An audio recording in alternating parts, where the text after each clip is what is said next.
Welcome to Conversations on the Coast, San Francisco's premier author interview program. And today I think we may have some fun because we're going to talk about a book called Walking in Circles Before Lying Down. It's a novel by Merrill Markoe, published by Villard Books. Thank you for coming all the way up from L.A. And as you said, off-air driving. Yeah, thank you for having me. I tell you. And I guess we can thank the terrorists for the fact that I had to drive. Thank you, terrorists out there in America. You are an Emmy Award-winning writer, multiple Emmy Award-winning writers, it says in their press release, including a bunch, it also said, for Late Night with David Letterman. And at some point in your biographical note, or at least what they sent out, fearful, you say, that the creation of stupid pet tricks was going to be the only thing that would apply in your obituary. Right. I wrote that myself. You decided to change. You wanted to get out of there. I see that obituary looming in my head all the time. This is the woman who. And so you moved into other things. And one of them, and you call it the darkest and most labor-intensive hole of them all, writing novels. Isn't that the truth? You're a little so wacko, true. aren't you? Going from this is what we used to call going from bad to worse. Yeah, no, it's true. Writing novels is really difficult, but the rewards are that you do in fact get to hear yourself hear how you write. I mean, when you write up for television, it's such a massive group collaboration that you really have no idea what your contribution was. Even sometimes you can win an award for things that you barely contributed to. Why am I getting this award? Yeah.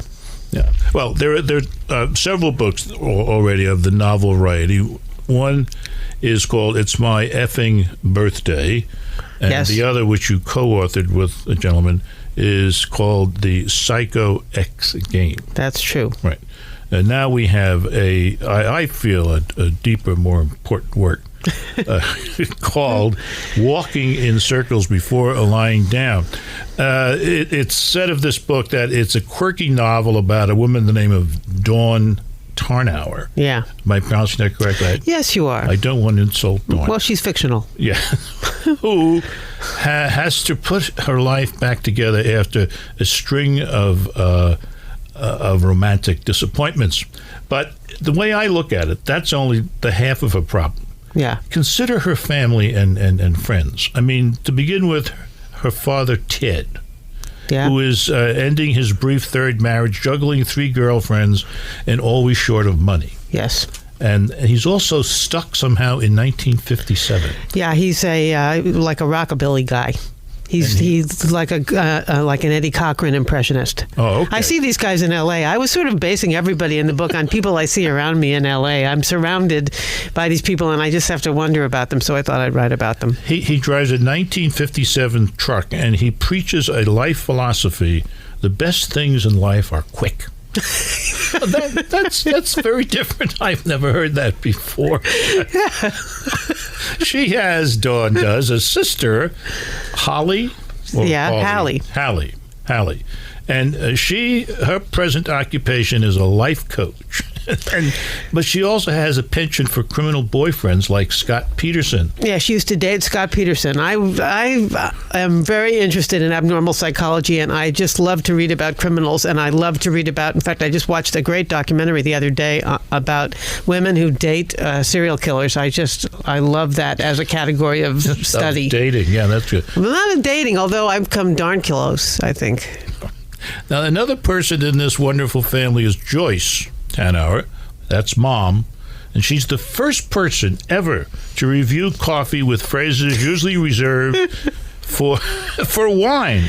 She once said of some kind of coffee, hearty, complex, and bold. Yeah, she started Starbucks with that. Oh. She got Starbucks rolling with hearty, complex, and bold. That's the way. Well, somebody had to. Yeah. Now it's on every label. And now she's involved with kind of the creation of her life, the every holiday tree. Mm-hmm. And would you like to know where I got that idea? Yeah. The Every Holiday Tree. Well, I read catalogs obsessively and have been ever since I wrote for David Letterman.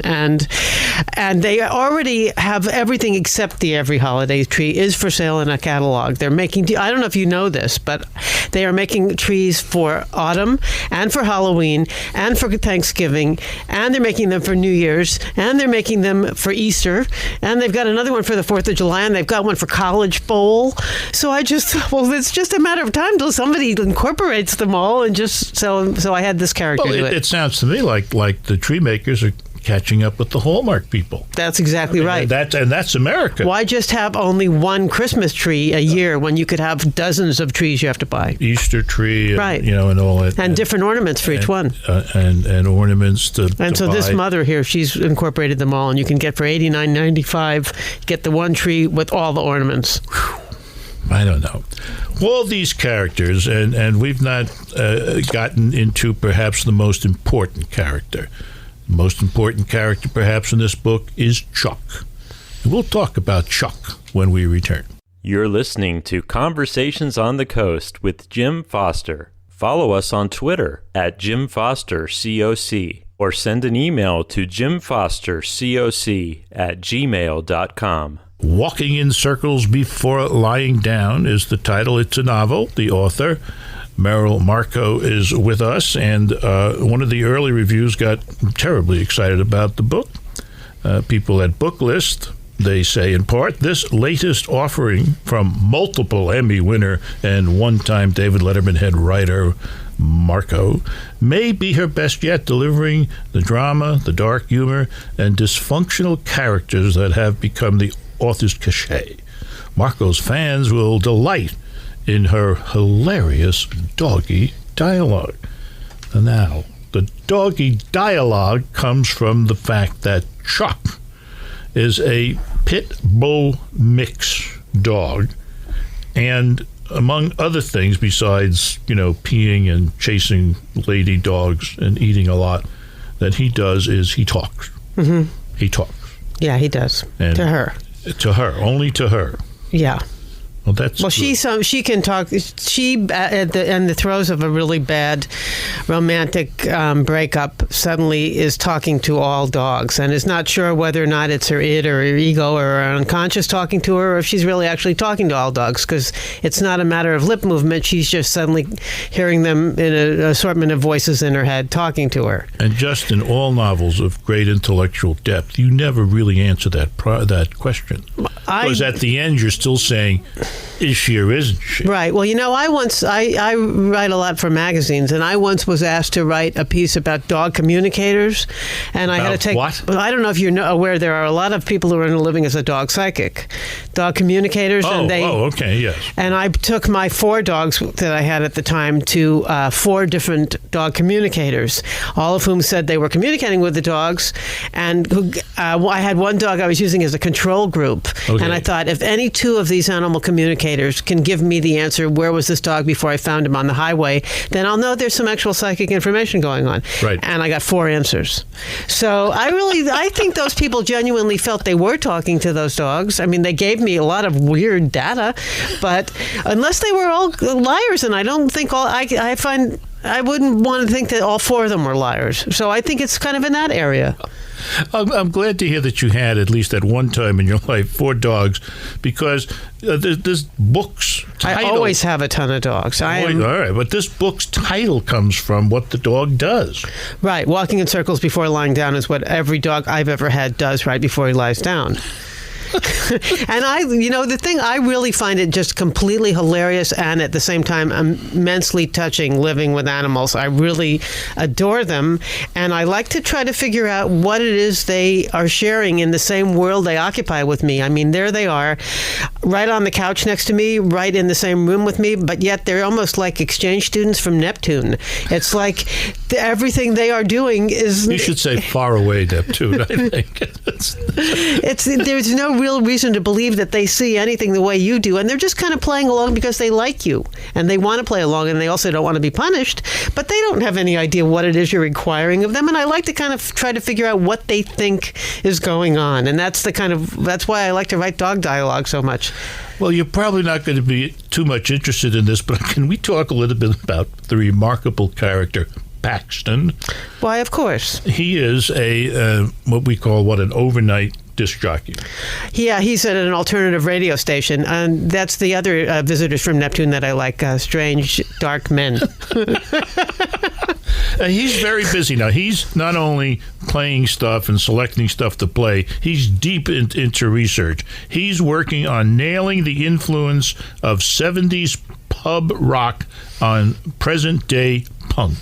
Right. That's true. I have read that correctly. Yes, you read that correctly. Yeah, I know a lot of people who are in the field of music, and they are always talking about things like that, and I find it greatly amusing. In his relationships with women, he has an interesting approach, I think.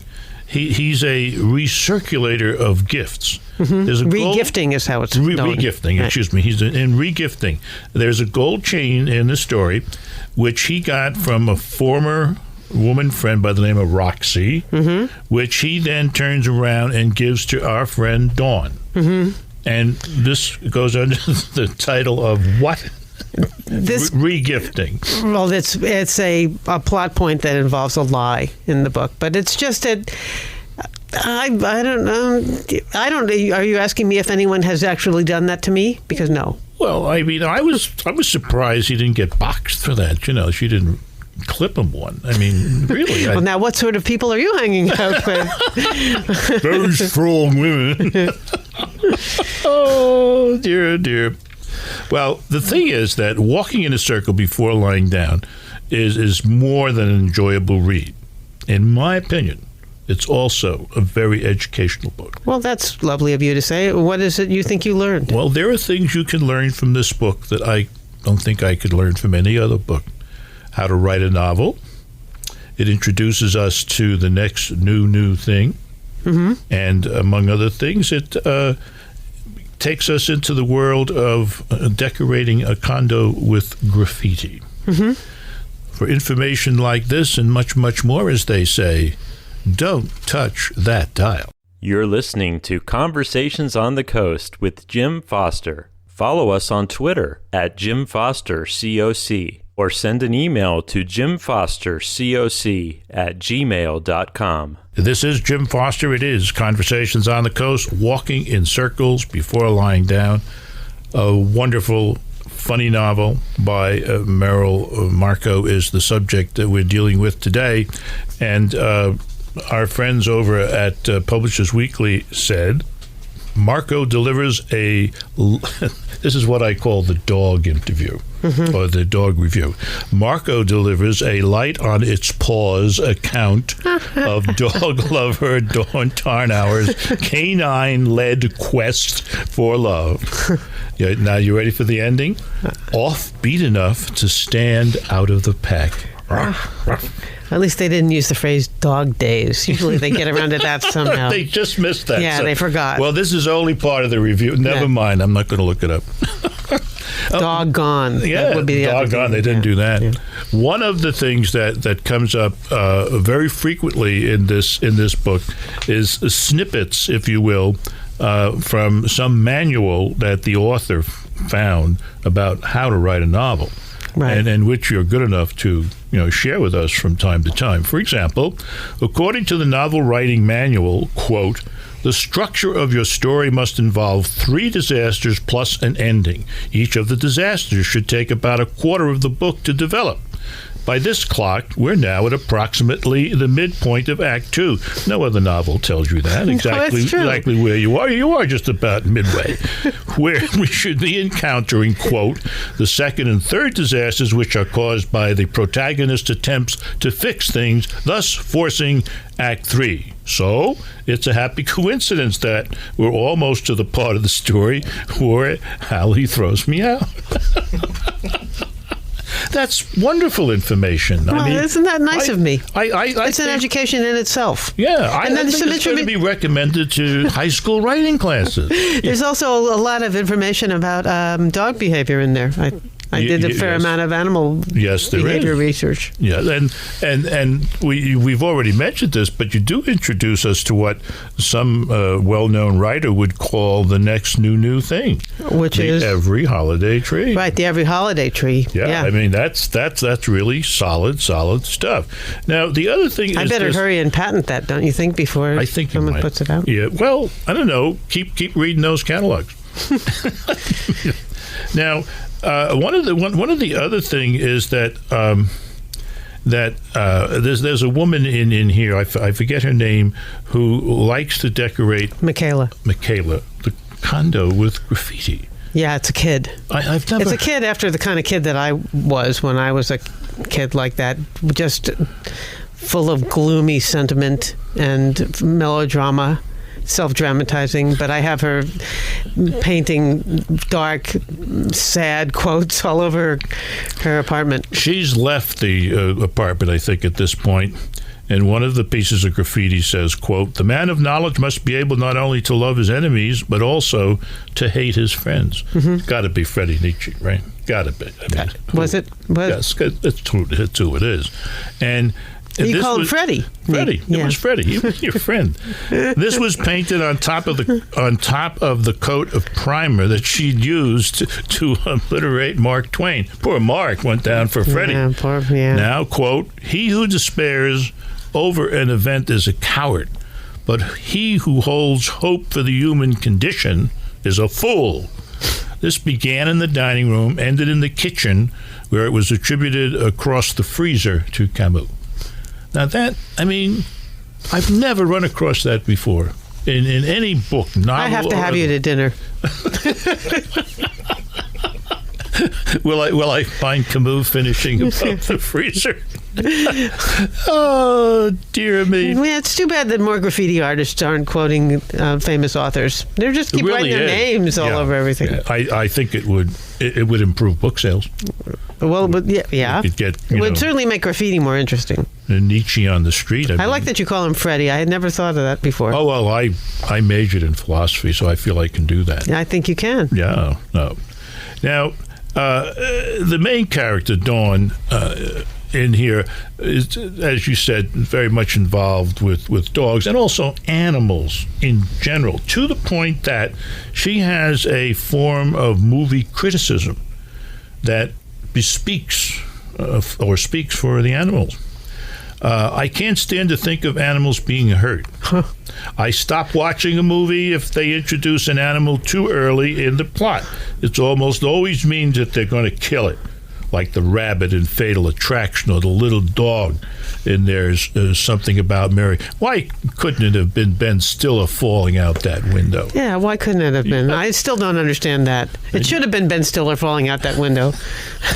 Then the dog would have lived on and had a perfectly nice life, and we would have had a whole more interesting movie as far as and that. If the deer had survived in the yearling, the deer could have moved into the house. And then the kid and the deer would have lived happily ever after. Isn't that the truth? Well, this book is not going to keep you happy ever after, but it sure as heck is going to give you some wonderful, happy, laugh out loud moments. It's called Walking in Circles Before Lying Down. The author, Merrill Markoe, a woman of many accomplishments. This has been Conversations on the Coast, and I'm Jim Foster. Follow us on Twitter at Jim Foster COC, or send an email to jimfostercoc@gmail.com.